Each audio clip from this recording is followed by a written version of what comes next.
question, does your dog melt into goo when you leave for work in the morning? Do they bark incessantly when you put them in their crate? Yeah, well, separation anxiety is a real thing and more common than you may know. Nathan Lowe, the Indie Dog Whisperer, joins us now this morning. Nathan, how you feeling, man? I'm feeling pretty good. I'm not feeling any of that anxiety. Yeah, I've learned to live independently. That's a good thing. Well, I need people, but not quite like that. Yeah. This is a really common thing for dogs. It's one of the most common things I get in my work. My dog, every time I leave, my dog freaks out. There's a couple things to keep in mind. First of all, if you ask yourself, well, why does my dog get anxious when I leave? You know, why can't you just explain? People say, I'll be back, none of that seems to help. The dog still freaks out. One is it can be kennel anxiety. Some dogs really hate the kennel. It is not natural for a canine to be confined. They come from wolves and they have free roam. So for some dogs, that's what it is. Also, people do dramatic goodbye rituals. They say, bye, baby. I'll see you when it's... I'll be right back. Well, all of that makes a dog freak out, too. Now you leave scared, and the dog thinks, they just left, and they're freaked out. What's going on? So now you leave your dog afraid. That's the wrong thing to do as well. Also, like I was talking to one of the band members about feeling a perceived need to monitor you. So when you have the wrong rank with your dog, what they believe is when you exit the home, they're trapped and they can't get to you to monitor what you're doing. What are you doing? Who are you coming in contact with? Do I need to say something about it? It really is a feeling of being kind of a boss over you. Okay. I want to protect you. Well, it's a possessive protection as opposed to a threat protection. I see. So because they're possessive over you because of the relationship, they want to monitor. If somebody gets too close, they might want to interrupt and push that person away, push another dog away. So that sets up an issue as well. So then the question becomes, how can I help my dog manage this separation anxiety?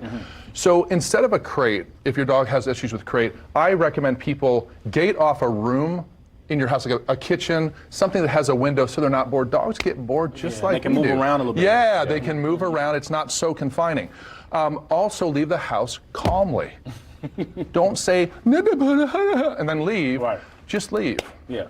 Put the dog away, throw a high-value treat to him, and leave. And that's it. So associate the goodbye with something really delectable, like chicken or something you wouldn't normally give them. I mean, I would give my dog that a lot, but anyway. And then consider doggy daycare as well. Okay. Yeah.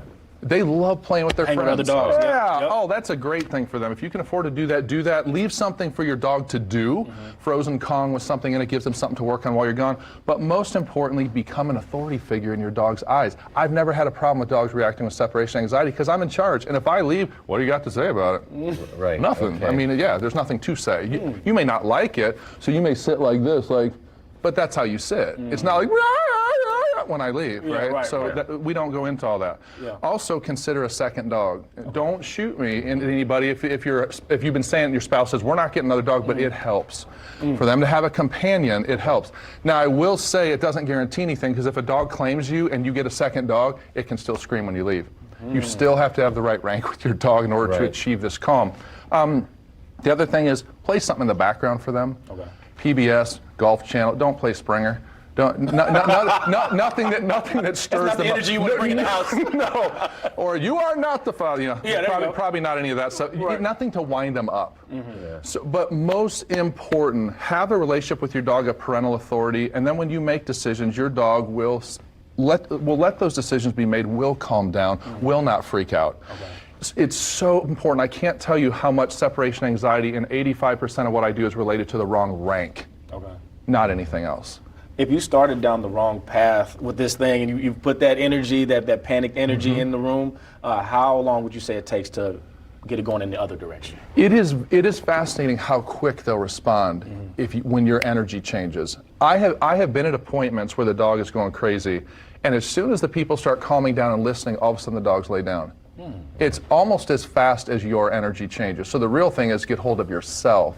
Learn to get hold of your own energy. Learn to center yourself, and your dog will follow. That's good stuff. Hey, Maybe. you all see that little square down there in the corner? That's the QR code. Yeah. If you want more information about this or any of our cool stuff? Yeah. Or IndieDogWhisper.com. You can go There you go. Go in there too. Go in there Little too. plug.